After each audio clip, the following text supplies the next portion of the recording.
dito ako kakain. Diba? Sabi ko sa mga ano, dito sila kakain sa inyo.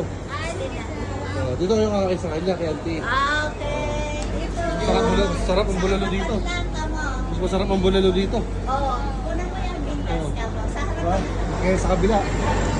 Ito yung tunay na bulaluhan. Ito yung pangalan. Bintas Eatery.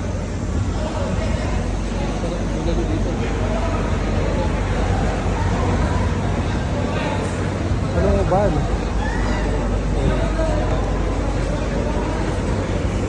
Ito yung tunay na bulaluhan. Hindi. Oh. Diyan ang mas masarap. Dito yung mga bagong bulaluhan na eh.